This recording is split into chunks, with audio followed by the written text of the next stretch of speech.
Tiers livre, atelier d'écriture, cycle été 2023, on vient de passer la 8, vous connaissez le principe, le dimanche une proposition d'écriture principale et le mercredi on se réimmerge dans la même proposition mais pour approfondir, tirer, on pense pas au but ni où ça nous emmène mais simplement à tenir l'écriture de façon vivante dans les mains, et plus elle est vivante, plus elle aura envie d'organiser elle-même son roman. Alors, la 8, on était parti de ce passage un petit peu légendaire du chef-d'œuvre inconnu de Balzac, le peintre Fraunhofer qui dévoile ce qui doit être son œuvre maître, et les deux peintres invités, dont le jeune Nicolas Poussin, ne voient rien qu'un brouillard confus, et par contre, de ce brouillard confus émerge un pied nu mais vivant. Je tenais à m'expliquer avec ce passage. On est reparti de Claude Simon, Leçon de choses. Leçon de choses, ça paraît en 1975, c'est tout récent dans l'histoire de la littérature, avec ce principe là du générique où il pose un lieu, et puis ensuite ce passage là, cette ouverture de 40 pages qui s'appelle Expansion, où on prend un tout petit détail et on ouvre pour attraper le réel de la façon la plus exhaustive possible. Pour moi, c'était le point de jonction avec chef-d'œuvre inconnu. Ensuite, Claude Simon, divertissement 1 et divertissement 2, c'est-à-dire que tout d'un coup, il y a des espèces d'entractes monologués qui sont des immersions extrêmement... mais sans rien, on ne sait pas d'où ça sort, comment ça vient, qui parle, sur des moments de guerre, c'est-à-dire le point qui assemble la totalité de son travail, et puis deux gros ensembles comme on a eu celui de Expansion, un qui s'appelle Leçon de choses, qui donne son titre au livre, et un dernier qui fait l'échappatoire, qui s'appelle La charge de Reichshofen. Nous, on va prendre ce passage du milieu, celui qui donne son titre au livre. Alors, avant, de la même façon que dans la 8, avant de parler de Claude Simon, j'ai parlé du chef-d'œuvre inconnu, juste quelques mots sur Benoît Mandelbrot. Alors, Mandelbrot, né en 1924, ce qui me touche, moi, parce que c'était l'âge aussi de l'année de naissance de mon père, une famille d'origine juive lituanienne, mais vivant en Pologne. Quand ça se durcit avec le nazisme, on réussit à s'échapper, émigrer du ghetto de Varsovie pour s'installer en France, et puis à mesure de l'avance allemande, finalement ils vont se retrouver à Brive, en Corrèze, le pays de Bergogneau, et de là à Tulle. Les conditions de travail et de vie sont évidemment plus que difficiles. On est sous un faux nom, on vit clandestinement. Les deux enfants, Mandelbrot et son frère, sont placés comme apprentis dans une usine d'outillage pour les usines textiles là, de cette vieille Corrèze.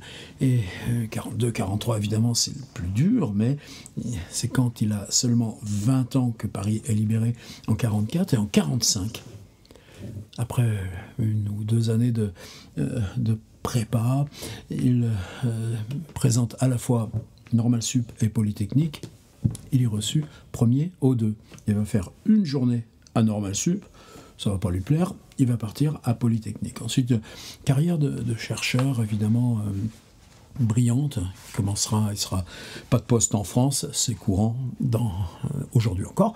Il part aux États-Unis, il va travailler 1 an ou 2 ans au MIT, et petit à petit son thème d'étude va se préciser. Il revient en France, entre au CNRS, c'est en 57, donc vous voyez, une étape de 10 ans qu'il est invité de nouveau aux États-Unis, cette fois par IBM. Alors, on n'est pas encore dans l'époque des ordinateurs, mais on est déjà dans ce qui commence là, de plus sensible dans la communication.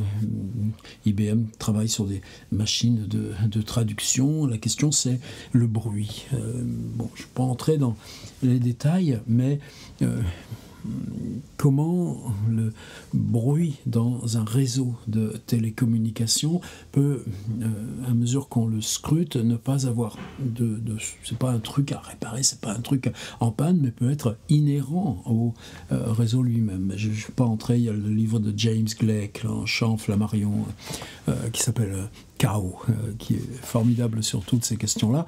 C'est dans cette période-là, revenant en France, et encore, je crois que c'est pas avant 67 qu'il publiera cet article, des amis chercheurs à lui, et qui lui demandent comment on peut calculer la longueur exacte de la côte bretonne.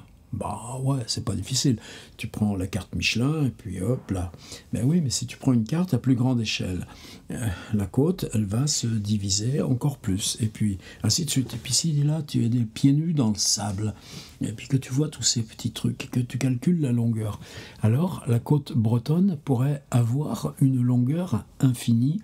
Et c'est en travaillant donc sur cet objet, a priori extrêmement simple, qu'il trouve cette loi qui s'appelle invariance d'échelle, c'est-à-dire travailler sur des principes qui valent indépendamment de l'échelle pour les appliquer à l'objet concret qu'on cherche à matérialiser. Alors quel rapport, nous, avec littérature? Ben oui, mais moi ce qui me fascine aussi, mais vraiment, je suis même en manque de lecture sur ces questions-là, c'est comment une avancée comme ça, radicale, en tout cas l'article de Mandelbrot,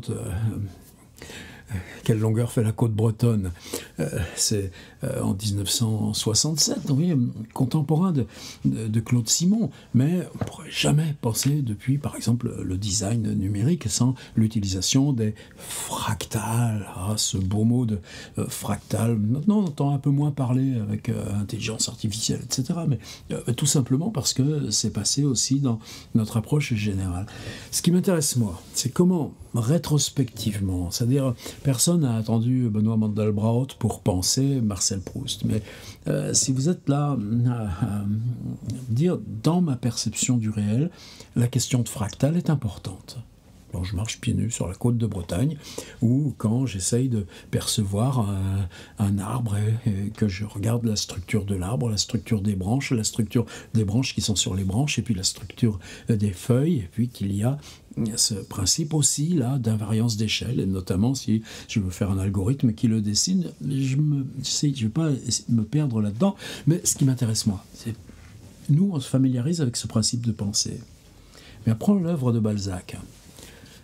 Le surgissement, la complexité dans les nouvelles, la complexité dans les cycles qu'il organise, et tout demeure celle de la vie privée. Puis la complexité à échelle de cet ensemble qu'au soir de sa vie, alors que tout est écrit aux deux tiers, c'est Marcel Proust là, qui fait un texte magnifique au début de La Prisonnière sur l'unité rétrospective. C'est-à-dire c'est rétrospectivement, c'est une fois tout écrit que Balzac pense ça s'appellera comédie humaine.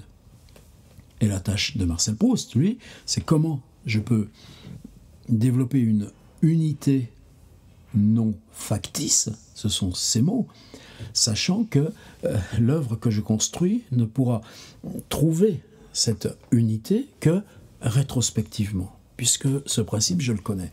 Et nous, ce qui nous fascine, c'est qu'on prend une phrase de Proust, on prend une séquence de 10 pages, tels que Proust les organise un petit peu tout du long de la recherche du temps perdu.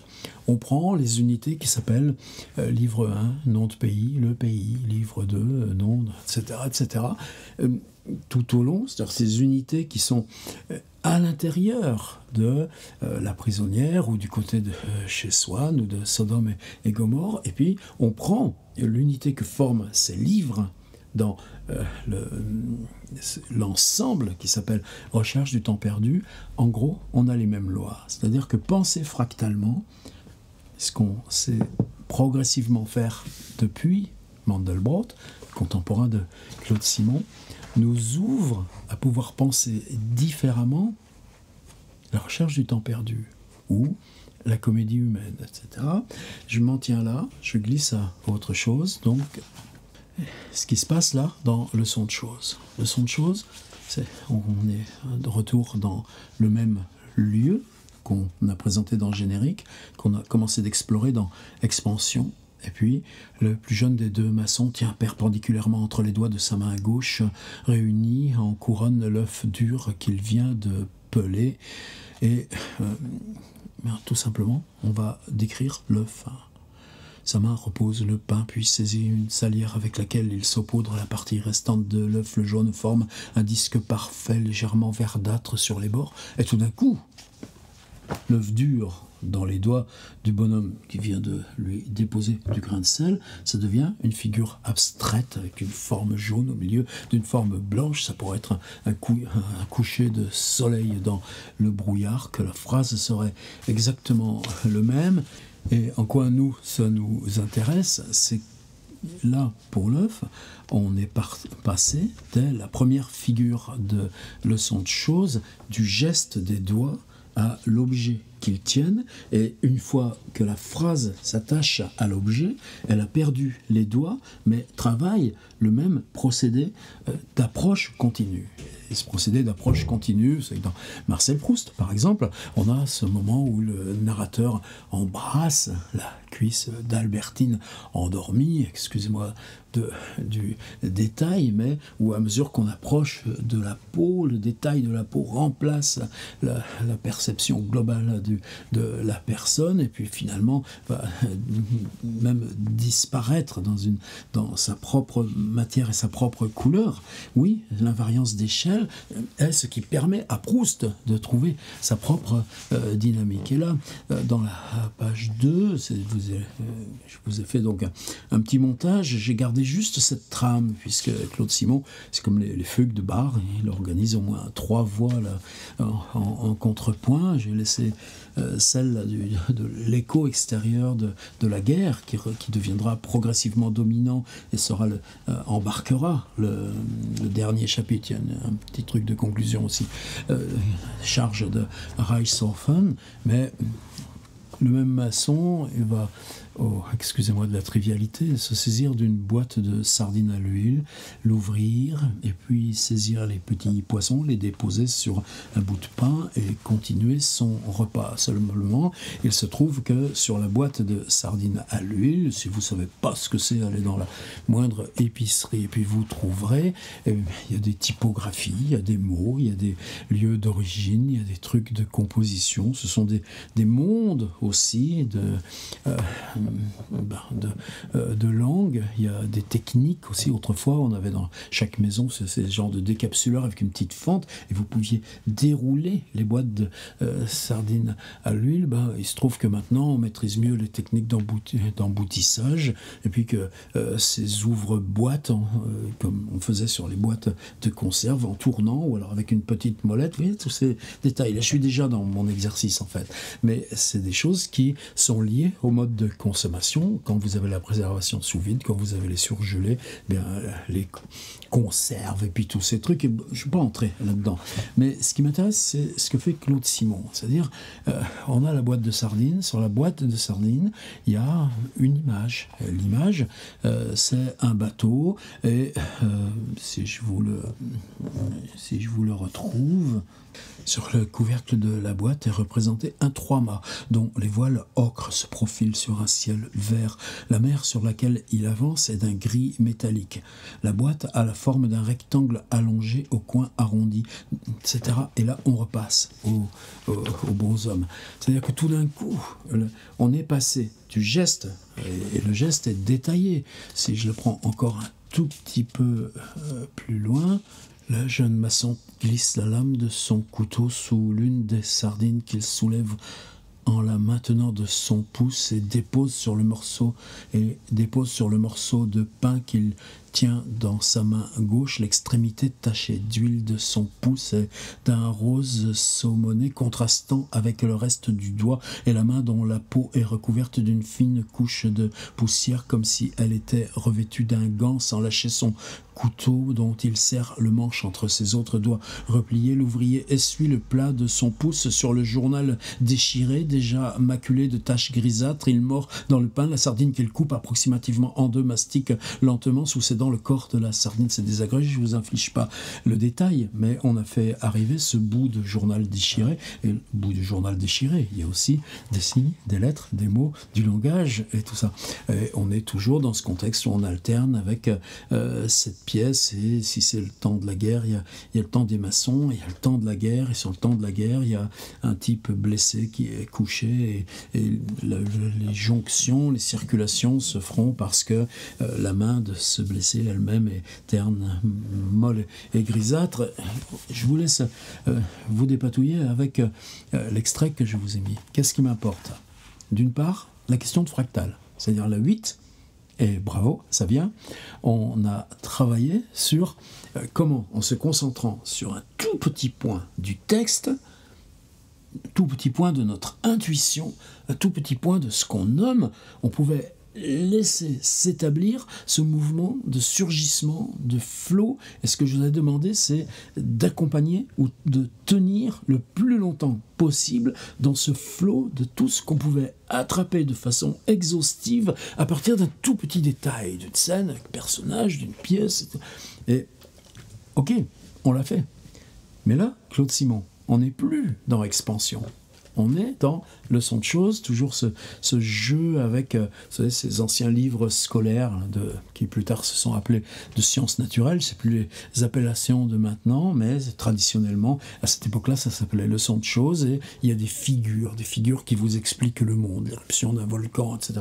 Donc là, lui, les figures sont numérotées, et dans la figure 120 du manuel va être décrite, c'est-à-dire qu'à mesure qu'on explore, on joue aussi dans le passage entre ce qu'on décrit est une image. On n'y est pas dans la pièce, puisque c'est un livre. Le livre vous décrit ces maçons en train de démolir, et il y a cette prégnance-là de la guerre, là, en tant que souvenir, et scène, et simultanéité de la mémoire tout autour.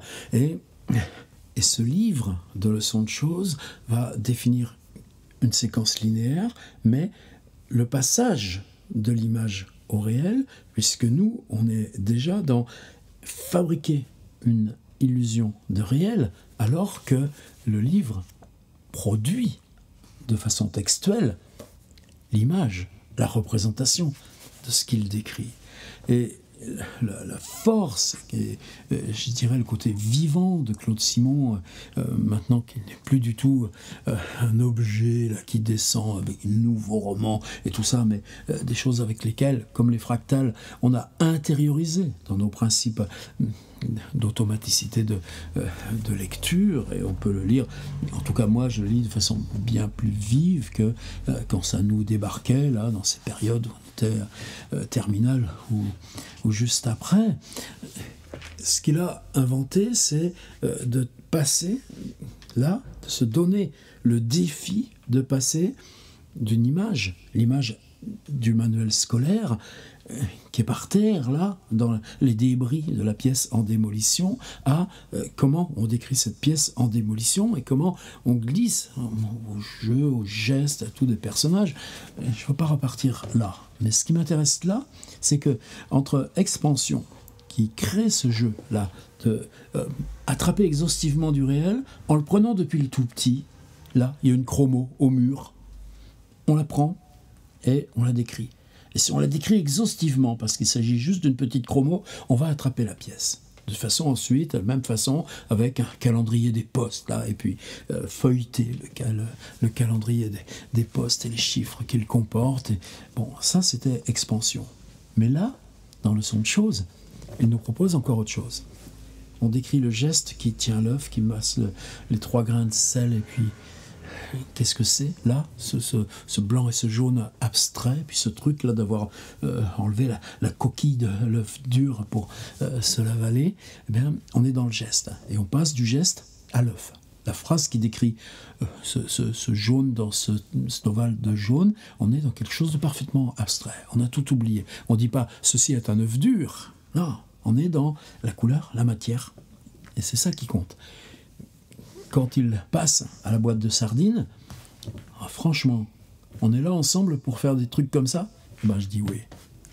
Et On n'y échappe pas, quelle que soit la discipline artistique. Si tu travailles en musique, tu vas travailler ça, ce petit truc-là, du glisser, et puis cette conjonction avec les mains. Si tu es dans la peinture, tu travailleras la consistance et le pigment. Et puis, on n'échappe pas à cette maîtrise de la discipline. Alors, évidemment, c'est pas parce qu'on aura la maîtrise qu'on va réussir. Sinon, des Claude Simon, il y en aurait 30 000. Mais il n'y a pas de supériorité ou d'absoluité de la technique. Simplement, nous, ce qu'on veut, c'est du vivant. Et ce qu'on veut, c'est travailler nos textes. Et on veut que nos textes, ils émergent. Eh bien, sardine à l'huile. C'est-à-dire que dans ce petit objet qui est là, il y a une image. Et ce que je veux vous demander pour cette 8 bis, c'est que prenez quelque chose qui est déjà dans votre 8, ou prenez quelque chose qui est déjà dans une des contributions précédentes.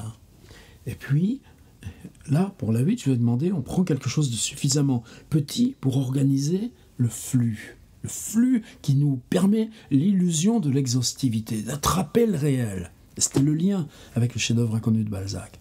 Là, je vous demande autre chose. On va passer du geste à l'objet, de l'objet au geste. Juste ça. Simplement ça. C'est-à-dire, il dit que le type ouvre une boîte de sardines à l'huile. Bon, vous prenez ce que vous voulez. Mais aussitôt après, il a disparu. Il est où, le maçon? Ben non, il n'est plus là. On a juste l'image qui est sur le couvercle de la boîte à sardines. Cette image devient, en tant que telle, un monde abstrait. Sur le couvercle de la boîte est représenté, le mot représenté est là, un trois-mâts dont les voiles ocre se profilent sur un ciel vert. On est passé du geste, du pique-nique, de la maison, de la démolition, des débris, du blessé, de la guerre à la mer sur laquelle il avance est d'un gris métallique. Et c'est une phrase. Sur un ciel vert, point. La mer sur laquelle il avance est d'un gris métallique, point. La boîte a la forme d'un rectangle allongé au coin arrondi, point. Chaque phrase ignore la totalité du contexte. Et ensuite, on reviendra au geste. Et là, le geste sera encore démultiplié, comme vu encore avec un grossissement supplémentaire. Avant de jeter la boîte, il éponge encore soigneusement avec un morceau de pain le peu d'huile resté dans les angles lorsqu'il a terminé. L'intérieur de la boîte est parfaitement propre et brillant. On a quitté la boîte, on est revenu au geste. Voilà, c'est ma 8 bis. Donc on reprend quelque chose qui est soit dans la 8, soit dans les précédentes. On n'est plus dans la question du flux, on est dans la question de ce grossissement. Et simplement, là, dans ce grossissement, c'est comment passer, comment entrer dans l'intérieur de la représentation. Et là, pour moi, il y a un enjeu. C'est-à-dire, si on passe de la représentation au réel, ce sera un mouvement infini qui sera toujours une illusion. Mais si on joue sur cette frontière, d'écrire le geste, mais le geste, il devient l'objet, il devient l'image du trois-mâts. Et puis, si de l'objet, on revient au geste essuyé, puis que maintenant on la voit, la boîte, à distance, toute sèche et brillante, eh bien, on a joué avec cette frontière. Et si on joue avec cette frontière, le tremblement, le passage incessant du geste à l'objet, l'image ou le langage dans l'objet, et retour, eh bien, l'illusion de représentation, elle sera ce tremblement permanent. C'est l'instabilité qui nous crée le réel. Et ça, croyez-moi, la leçon est aussi proustienne. On fera plus que des boîtes de sardines d'ici la fin du cycle? Non, j'espère que non. Mais là, moi je veux pas contourner ça. Et là, 8 bis, quand je dis c'est du lourd, c'est qu'on est vraiment au centre même de la tentative littéraire. Et un grand salut respectueux à Benoît Mandelbrot, qui est décédé en 2010. Merci pour les fractales. Et nous, on y va dans l'écriture fractale. C'est ça qui compte. La carte de Bretagne et la boîte à sardines. À vous.